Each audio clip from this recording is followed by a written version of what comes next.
আল্লাহ বলেন জান্নাতের ভিতরে যখন ঢুকবি আমি আল্লাহ ওয়াদা দিলাম আর কোনোদিন বৃদ্ধ হবি না। সুবহান। ২৪ বছর অথবা ৩২ বছরের টাটকা যুবক বানায়া দিবে। বয়স আর যার বয়স ৩৩, ৩২, ৩৩ হবে না, ২৪ হইলে ২৫ হবে না, বয়স জাগাত দাঁড়ায় থাকবে। কারণ জান্নাতে শুরু আছে, শেষ নাই, এই জন্য বয়স বাড়বে না। সুবহানাল্লাহ। ১ নাম্বার কোনো মরণ নেই। ২ নাম্বার কোনো বন্দা দুনিয়াতে যা চাইছিল কোনোদিন পুরা হবে না, পুরা হবে না। এই সব পুরা হবে জান্নাতের ভিতরে। মরতে চাইছিল না, আল্লাহ কয় জান্নাতে মরণ নাই। বুড়া হইতে চাইছিল না, আল্লাহ কয় জান্নাতে বুড়া হবি না। আচ্ছা, আরেকটা আফসোস আছে, আরেকটা আফসোস আছে। কেউ যদি খাটো হয়, দুনিয়ার সব ইমাম সব লইও যদি দোয়া করে নাকি 2 ইঞ্চি লাম্বইব, কথা হয় না? বলো জোর আপনার দোয়া করেতাম না, মক্কা মদিনার ইমাম সাহেব বাড়া করে লইমু, তাই রাতভর দোয়া করবো, সয়লা ঘুম তিনটা দেবো, আমি 2 ইঞ্চি লম্বা গেছি। এটা কি সম্ভব? খাটো মানুষ কোনোদিন লম্বা হয় না। তাইলে যদি সে দেশের প্রেসিডেন্টও হয়, মনের মধ্যে আফসোস আসেনি? সব সময়ের ভিতরে একটা বাইরে বোঝে আমি খাটো, আমি খাটো, টেকা দিয়ে লম্বা হওয়া সম্ভব না। তাহলে আফসোস কোনোদিন পুরা হবে না। আল্লাহ কয় জান্নাতের ভিতরে যদি ঢুকতে পারো, কমপক্ষে আমি তোদেরকে 60 হাত লম্বা বানায়া দিব। কয় হাত? আরো জোরে, 60 হাত লম্বা। চিন্তা করছেন কয় হাত? 60 হাত লম্বা। তাহলে কি পরিমাণ বুকটা কয় হাত পাশ হইব? সুবহানাল্লাহ, সুবহানাল্লাহ। 60 হাত মানুষটা দুইটা খার হয়, আর যদি এমনি দেয় তো কিতা বুঝেন? সেদিন এক সমান হবে, মানে 1 ইঞ্চি নখ পরিমাণ আপনি বেশি ছোট হবেন না, সবাই এক লেভেলের। তাহলে আল্লাহ কয় দুনিয়াতে আফসোস ছিল খাটো মানুষ লম্বা হইতে চায়, কেউ যদি 5 ফুট হয় 7 ফুট হইতো, জান্নাতে আল্লাহ 60 হাত লম্বা বানাই দিবে। বলুন এই আফসোস কি কোনোদিন পুরা হবে দুনিয়ায়? জান্নাতের ভিতরে কমপক্ষে 60 হাত লম্বা। এরপরে আসেন অনেক মানুষ কালো, কালো মানুষ আছে না কেন? এ মৃত্যুর আগ পর্যন্ত খালি মনের মধ্যে আফসোস থেকে যায়, সব সময় তার ভিতরে একটা কষ্ট যায়, আমি যদি একটু সুন্দর হইতাম। ঠিক না বেটি? রাগ করে আয়নার সামনেই যায় না। কালো মানুষটা দেখবেন আর কোনো সময় আয়নার সামনে তো বেশি একটা যায় না। একটা উইল হয়েছে, কোনো কাপড় চোপড় ফিরে জায়গা চিন্তা করে যে আমি আয়নার সামনে গিয়ে কিতা করতাম, আমার যে চেহারা, মনের মধ্যে তার সব সময় কষ্ট। কালো মানুষটা সব সময় সুন্দর হইতে চায়, কিন্তু বলুন দোয়া করেও কি সুন্দর অসম্ভব? যাবেন কিনা আপনি? হ্যাঁ, দোয়া রইল ফি আমার। তাহলে বলুন কালো মানুষ কি সুন্দর হয়? কথা হয় না। আমরা দেশে এখন খালা মানুষ সুন্দর হইতেছে, খালা মাইয়া গুলা সুন্দর হইতেছে। কেমনে জানেন? এটা ক্রিম বাড়িছে এখন, ইটা ক্রিম টিরিম দিয়া খালা মাইয়া সব সাদা হয়ে যেতে জায়গা। তা আপনারা কোনো জোর কইছেন দি খালা মানুষ সুন্দর হয় না? আপনার ঘরের মাইয়া ফান সব সুন্দর হয়ে যেতে জায়গা। ইটারে কয় আল্লাহর উফরে দিয়া পণ্ডিতি। হ্যাঁ, মালিক বানাইছে তোরে খালা, তুই দি যা সুন্দর হইতে, এটা আল্লাহর উপরে যখন পণ্ডিতি হয় তখন কিন্তু ফলাফল ভালো হয় না। যেই সাদা হইতাছে কিছুদিন পরে দেখবেন স্কিন ক্যান্সারে আক্রান্ত। অধিকাংশ মানুষ এই কালো মানুষ সাদা হওয়ার পিছনে এগুলা অ্যাসিড জাতীয় এক ধরনের কেমিক্যাল দিয়া কৃত্রিমভাবে মানুষকে পশা করে। আর যখন আপনি আল্লাহর উপর দিয়ে পণ্ডিতি করতে যাবেন তখনই হয় স্কিন ক্যান্সার। কিছুদিন পরে দেখবেন মুখ যেমন খামড়ায় সুমড়ায় তো রাখছে, এখানটা ফসা এখানটা ফসা, শেষ স্কিন ক্যান্সার। আল্লাহ হেফাজত করুক, সাবধান। যেই কালার আল্লাহ দিছে এটার উপরে তো পণ্ডিতি করতে যায়েন না। আমার কথা কি বুঝতেছেন? তাহলে জীবনভর কালো মানুষের আফসোস হলো সে যেন সুন্দর হতে চায়। কালো মানুষ কি হইতে চায়? সুন্দর হইতে চায়। দুনিয়াতে আফসোস পড়া হবে না। আল্লাহ হয় জান্নাতের ভিতরে যাওয়ার সাথে সাথে প্রত্যেকটা জান্নাতীকে আমি ইউসুফ নবীর মতো সুন্দর বানায়া দিব। ইউসুফ নবী কত সুন্দর, পৃথিবীর অর্ধেক সুন্দর ইউসুফ নবীরে দিছে রে। সেই সৌন্দর্য আল্লাহ আপনি আমারে দান করবে, খুশি না বেজার? এর কয় নম্বর হয়েছে গনছে না। 1 নাম্বার হলো মরণ নাই, 2 নাম্বার বৃদ্ধ হবেন না, 3 নাম্বার আল্লাহ কয় আদম নবীর মতো 60 হাত লম্বা, 4 নাম্বার কালো মানুষ সুন্দর হবে ইউসুফ নবীর মতো। কথা কি বুঝতেছেন? এবার আসুন 5 নাম্বার হলো মানুষের কণ্ঠের আফসোস আছে না নাই? মানুষের কণ্ঠের আফসোস আছে, সুন্দরের আফসোস আছে। সুন্দর দিবে ইউসুফ নবীর মতো, আর কণ্ঠ দিবে দাউদ আলাইহিস সালাতু ওয়াস সালামের মতো। দাউদ নবীর কণ্ঠ কেমন সুন্দর জানো? দাউদ নবী যখন তার গ্রন্থের থেকে তেলাওয়াত করতেন, উড়ন্ত পাখিগুলা জমিনে বৈশা যাইত। এমনকি তেলাওয়াত করলে সমুদ্রের মাছ লাফাইতে লাফাইতে দাউদ নবীর সামনে চলে আসতো, চিৎকার দিয়া কোন সুবহান। এই কণ্ঠ আল্লাহ জান্নাত দিব। দুনিয়াতে যদি আপনি সব পৃথিবীর আলেম দিয়া দোয়া করেন যে হুজুর আমার কণ্ঠটা যেন সুন্দর হয়, কবুল হইব। খালা মানুষ যদি দোয়া করে আল্লাহ ঘুম থেকে উঠতে যেন আমি দিয়ে দল হয়ে গেছি, কবুল হইব। কিন্তু এই আফসোস দুনিয়াতে থেকে যায়, পুরা হবে জান্নাতে, সুবহানাল্লাহ। এরপর আল্লাহ কয় আরো আফসোস আছে, দুনিয়ায় পুরা হবে না। মানুষ রাজত্ব চায়, চেয়ারম্যান হইলে সে এবার উপজেলার চেয়ারম্যান হইতে চায়, উপজেলার চেয়ারম্যান হইলে এমপি হইতে চায়, এমপি হইলে মন্ত্রী হইতে চায়, ঠিক নেই। কিন্তু সবাই কি এমপি হইতে পারে? সবাই কি মন্ত্রী হইতে পারে? তাহলে সবার আফসোস থাকলেও সব আফসোস পড়া হয় না। আল্লাহ হয় জান্নাতের ভিতরে এই পৃথিবীর 10টা পৃথিবীর সমান রাজত্ব আমি আল্লাহ তোরে বানায়া দিব। জোরে কোন সুবহান।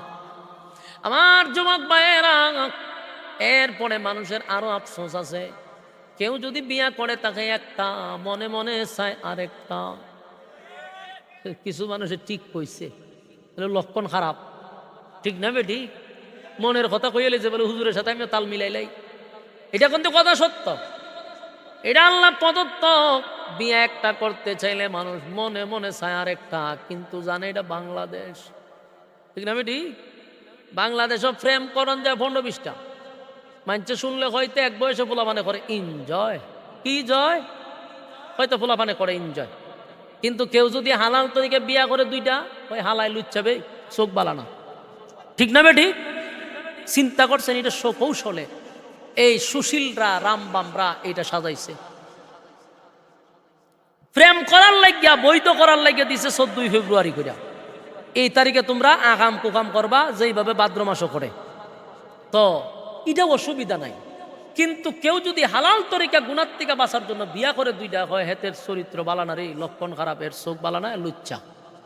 বিয়া করছে কয় লুচ্চামি, আর প্রেম করলে কয় এনজয়। তো এই দেশও গজব করতো না, তো পড়তো কোনানো, ভূমিকম্প হইতো না, তো হইব কোনানো। আমার কথা বুঝুননি আপনারা? আমার যুবক ভাইরা, দুনিয়াতে মানুষের আফসোস থাকে, কিন্তু সব আফসোস পড়া হয় না। অথবা আপনি মনে মনে বিয়া করার আগে চাইছিলেন একটা, পাইছেন আরেকটা, সারাটা জীবন আপনার আফসোস থাকেই গেল। আল্লাহ কয় জান্নাতের ভিতরে যদি বান্দা বান্দি ঢুকস, ওয়াদা দিলাম কমপক্ষে নিম্ন স্থলের বউ থাকবে 72টা। বুঝিনি আপনারা? এখন এক একটা বউয়ের দিকে তাকাইয়া 40 দিন দিন চলে যাবে শুধু তাকাইতে তাকাইতে। দেন জানি কেন সুবহানাল্লাহ আসেনি?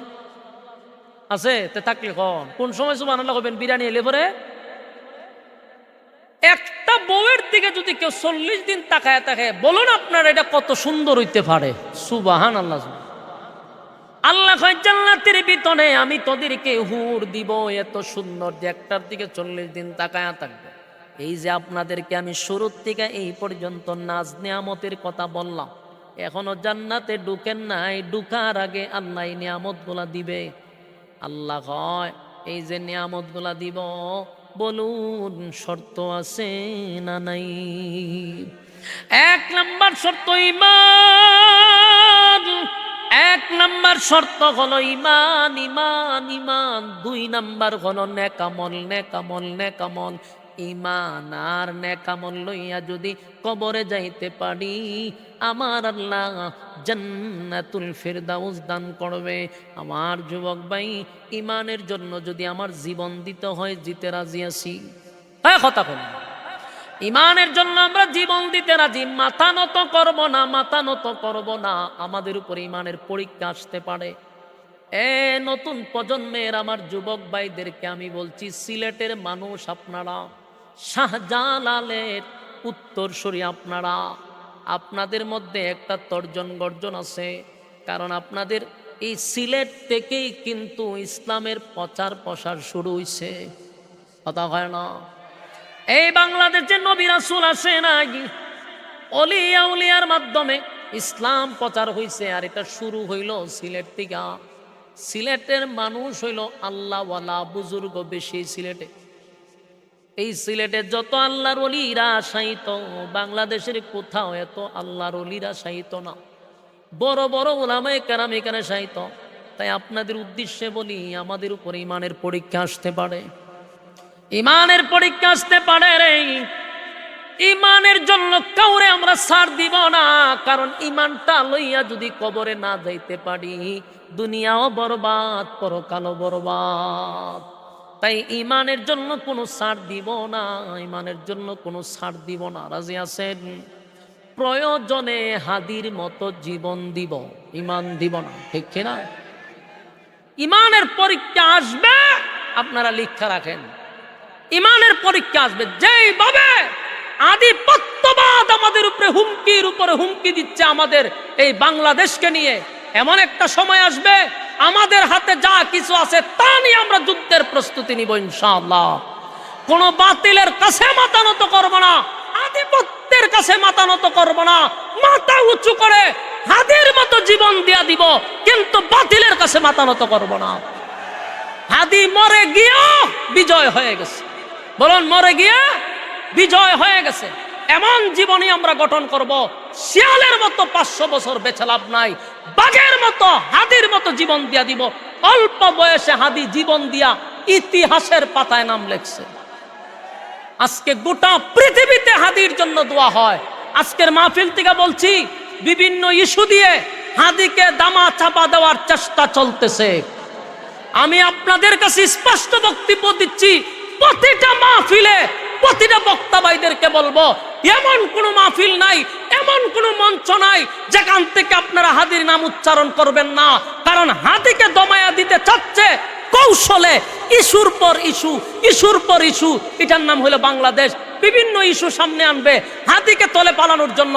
আমরা প্রতিদিন হাদির নামে স্লোগান দিব, প্রতিদিন হাদিকে জাগ্রত করব ইনশাআল্লাহ। যতদিন না পর্যন্ত হাদির বিচার না হবে, ততদিন হাদির নাম জমিনে থাকবে, চলতেই থাকবে, চলতেই থাকবে ইনশাআল্লাহ। আগামীর প্রজন্ম এক একটা হাদি হয়ে তৈরি হবে। ঠিক কিনা? এখন প্রত্যেকটা যুবকের নাম হাদি বলে পরিচয় দিবেন। আমরা সকলেই হাদি। ঠিক কিনা? কারণ এই প্রজন্মকে, ঘুমন্ত ঈমান যুবকদেরকে জাগ্রত করে গেছে হাদি।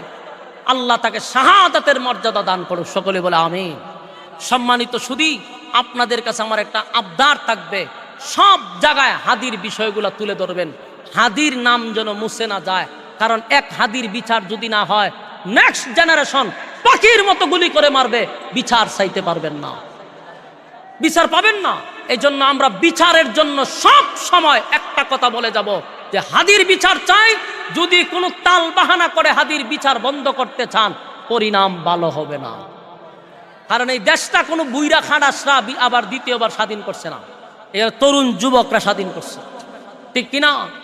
আবার যদি তরুণ যুবকরা জেগে উঠে, তাহলে বিচার কিভাবে আদায় করতে হয় যুবকরা এটা ভালো করেই জানে। আল্লাহ সবাইকে বুঝার, মানার, আমল করার তৌফিক দান করুক।